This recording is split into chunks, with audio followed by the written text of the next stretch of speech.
থেকে পাউরি গাড়োয়ালের একটা ছোট্ট গ্রাম খিরসু, সেখানে যাচ্ছি। গ্রামটা ছোট কিন্তু সৌন্দর্যের অফুরন্ত দর্শনীয় স্থান আছে। আর পাহাড় দেখলে পরেই যেন একটা অন্যরকমের গায়ে শিহরণ যায়। তাই বন্ধুরা, একটা পাহাড় দেখুন। এখন আমরা ঋষিকেশ ক্রস করে দেবপ্রয়াগের দিকে এগোচ্ছি। এরপর যাব শ্রীনগর। শ্রীনগর থেকে একটা রাস্তা ঢুকে গেছে, সেটাই পাউরি গাড়োয়ালের খিরসুতে আমাদের নিয়ে যাবে। খিরসুতে গিয়ে আমরা কোথায় থাকবো, কীভাবে যাব সেটা বলে দিচ্ছি। আমরা গাড়ি করে যাচ্ছি, কিন্তু খিরসু যেতে গেলে আপনারা হরিদ্বার বা ঋষিকেশ থেকে বাসে শ্রীনগর বা শেয়ার গাড়িতে শ্রীনগর আসবেন। শ্রীনগর থেকে শেয়ার গাড়ি খিরসু যাওয়া যায়। আর যদি সংখ্যায় বেশি থাকেন, একটা গাড়ি ভাড়া করে নিয়ে যাওয়াই ভালো। আমাদের সঙ্গী আজকে আমাদের গুড্ডু ভাই।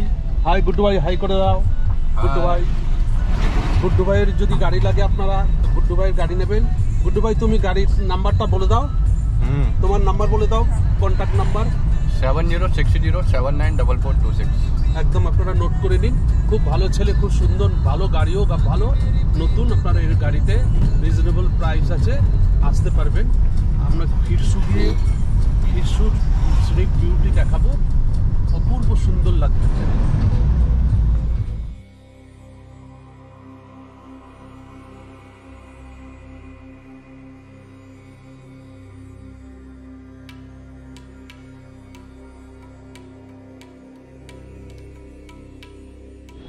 হরিদ্বার থেকে চারধাম যাত্রার পথে প্রথম প্রয়াগ হচ্ছে কি দেবপ্রয়াগ।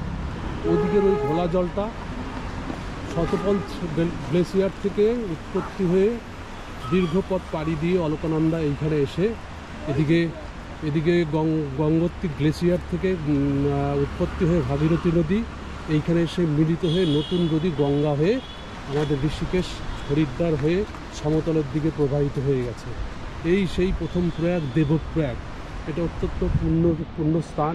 সবাই এসে এখানে স্নান করে, পুজো দেয়। চারিদিকের ভিউটা অসম্ভব সুন্দর। এইখানে এসে একটা রাত থাকতে পারলে খুব ভালো লাগে। যারা চারধাম যাত্রার জন্য আসেন, এটা একটা ইউনিভার্সিটি, সেন্ট্রাল সংস্কৃত ইউনিভার্সিটি। যারা চারধাম যাত্রার জন্য আসেন তারা অবশ্যই একটু নেবে এই দেবপ্রয়াগটা দর্শন করে।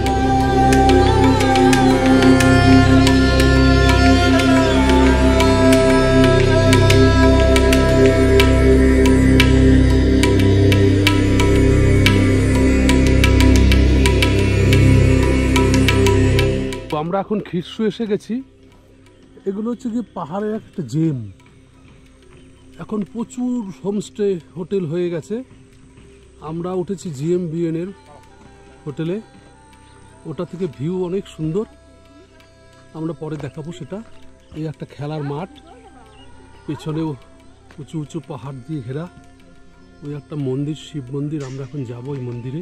পাহাড়ের বুকে একদম ছোট্ট একটা শিব মন্দির।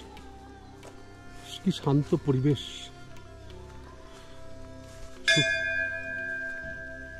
বাহ, সুন্দর ঘন্টার আওয়াজ।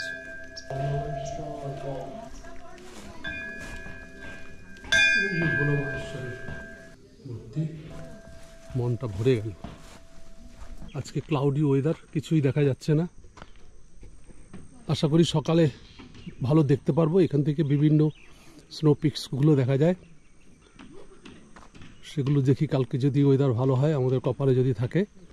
আপনারা যারা চারধাম যাত্রার জন্য আসেন, একটা দিনের জন্য অন্তত ব্যয় করে এইখানটায় থেকে যাবেন, মনটা ভরে যাবে। অপূর্ব সুন্দর জায়গা। খ্রিস্টুর টোটাল ডিস্টেন্স কোথায় কি আছে অবস্থিত তার একটা দিয়ে দিলাম।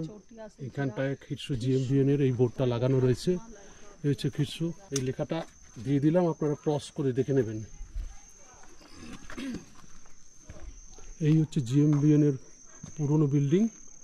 আমরা এখানে ঘর পাইনি, আমরা নিচের কটেজে আছি। এত সুন্দর সাজানো বাগান। এখানে বাচ্চাদের পার্ক আছে। এইখানে চেয়ারে বসে ওই দিক দিয়ে টোটাল ভিউ দেখা যাবে। বিভিন্ন সিজন ফ্লাওয়ার হয়ে আছে। এইখানে বসে আমরা ভিউ দেখব, কিন্তু আজকে ওয়েদার পুরো মেঘে ছেয়ে আছে। এখান থেকে ভিউ, এই কটেজগুলো আমরা এই দুটো কটেজে একটা কটেজে এইটাতে আছি।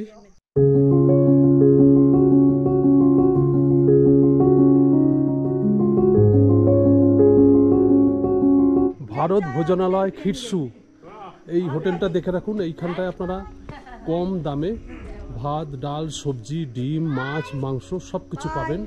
চাও পাবেন বেশ সস্তা এবং খুব ভালো ব্যবহার, খুব সুন্দর। ভারত ভোজনালয় খিরসু। शाम को खाना खाओगे ना? हाँ हाँ जी, अंडा कड़ी। अंडा करी, आप बोलिए अंडा करी का मिल कैसे होगा? अंडा कड़ी? अंडा कड़ी थाली है 100 रुपये, उसमें 2 अंडे और दाल, सब्जी, रोटी, चावल, चटनी, अचार सब मिलता है। एक आदमी का भरपेट रोटी चावल और 2 अंडे का कड़ी। Good morning. এটাই হচ্ছে খিরসুর বিউটি। কালকে আসার পর থেকে টোটালটাই মেঘে ঢেকেছিল।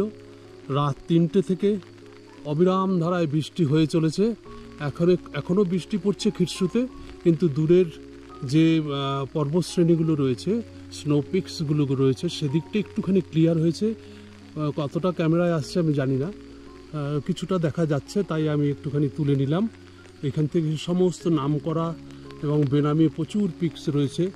ওই দূরে রয়েছে চৌখাম্বা, তার আগে আছে নীলকণ্ঠ, তারপরে হচ্ছে ভাগীরথী পিক, তারপরে রয়েছে কেদার, তারপরে রয়েছে থালাই সাগর, তারপরে বালজৌরি। এইসব পরপর স্নো পিকসগুলো রয়েছে। এখন ওদিকটা ক্লাউডে ঢেকে আছে, আস্তে আস্তে ক্লিয়ার হচ্ছে। এটা হচ্ছে খিরসুর বিউটি। যদি ওয়েদার ক্লিয়ার থাকতো, এখান থেকে 360 ডিগ্রি অ্যাঙ্গেলে সমস্ত নামি বেনামি সমস্ত পিকসগুলো এখানটায় দেখা যায়। চারিদিকে ক্লাউড দেখুন কীরকম, মেঘেরা সব ছুটে বেড়াচ্ছে, পুরো মেঘে ছেয়ে আছে, এখনো বৃষ্টি পড়েই যাচ্ছে। তার মাঝে এইটুকুই একটু আনন্দ পেলাম।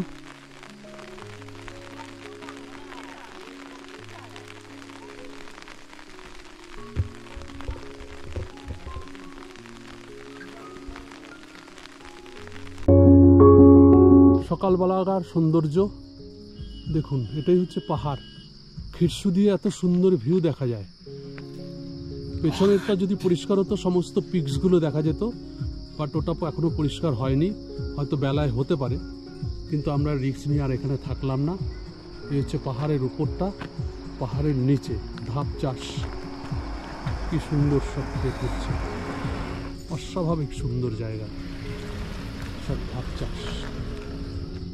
এদিকটা ক্লিয়ার হয়েছে, কিন্তু এদিকটা পুরো ফগে ঢেকে আছে, এখনো পুরো ক্লাউড। এর জন্যই পাহাড়ে আসি, পুরো কুয়াশায় ছেয়ে আছে। আমরা এখন খিরসু দিয়ে নেমে যাচ্ছি। সামনের জিনিসও ঠিক মতন দেখা যাচ্ছে না, পুরো মেঘ। দেখুন ধীরে ধীরে আমাদের গাড়ি নেমে যাচ্ছে। আমরা এখন এখান থেকে যাব হচ্ছে গিয়ে ধারিমাতা মন্দিরে। দেখা যাক ওখানে গিয়ে ওয়েদার কী দাঁড়ায়।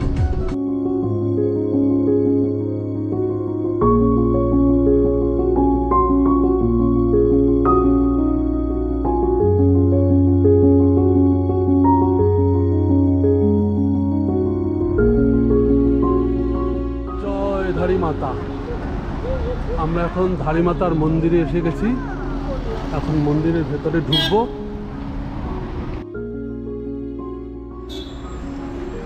জয় ধারিমাতা।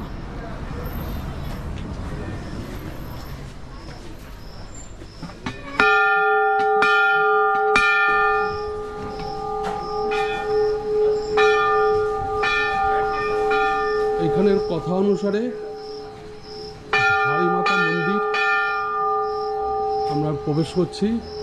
ধারী দেবী হচ্ছে গিয়ে এই উত্তরাখণ্ডের কর্ত্রী আর 4 ধামের রক্ষা কর্ত্রী। এই ধারিমাতা মায়ের উপরের শরীরের উপরের অংশ এখানে স্থাপিত। এখানে শান্ত সৌম্য রূপ, এই শঙ্কর বচন বাবার মূর্তি। জয় শ্রীরাম।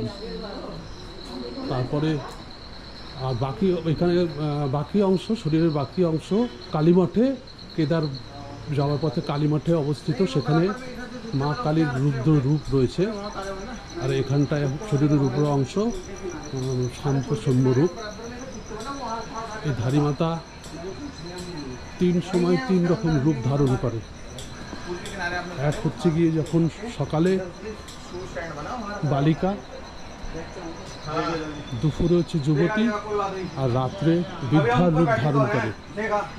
ওই যে অলকানন্দী নদী বয়ে চলেছে পাশের ভিউ, ওইখানটার নিচে ধারীমাতার মন্দির। চলুন আমরা এখন মন্দিরে যাই, দেখি। এখন নবরাত্রি, মায়ের মন্দিরে খুব ভিড় হয়। আজকে এই বৃষ্টির কারণে ভিড়টা একটু কম হয়েছে। দেখা যাক মন্দিরে গিয়ে কতটা কী হয়।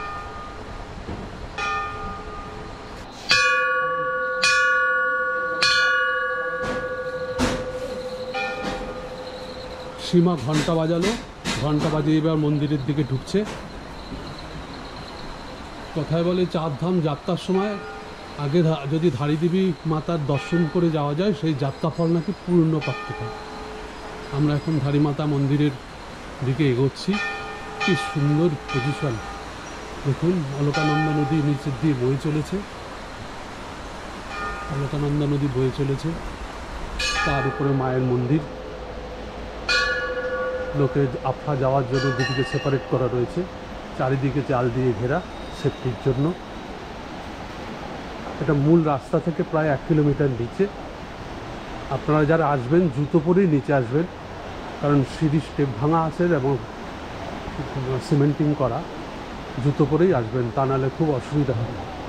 জুতো ছেড়ে একদম মন্দিরে ঢোকার মুখে দোকান থেকে প্রসাদের ডালি নেবেন, জুতো ছেড়ে ওখান থেকে এখানে ভিতরে আসবেন। সব ঘন্টা, এইখানে একটা সিস্টেম হচ্ছে, সমস্ত মন্দিরে এরকম ঘন্টা বাঁধা আছে। এর বিশেষ কারণ হচ্ছে কি, মাতা খুব জাগ্রত, তো অনেকে এসে মানত করে, সেই মানত পূর্ণতা প্রাপ্ত হলে এরা এসে এইখানটায় ঘন্টা জড়িয়ে যায়। মায়ের মন্দির, মায়ের মন্দিরের বিশেষ সাজ।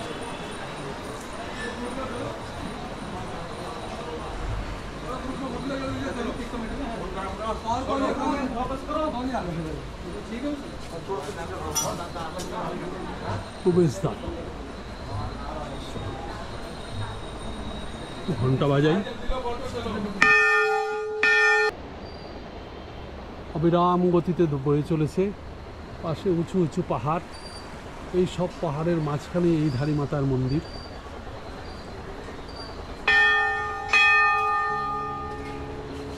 বলছে যে 108 সতীপীঠের মধ্যে এটাও একটা সতীপীঠ।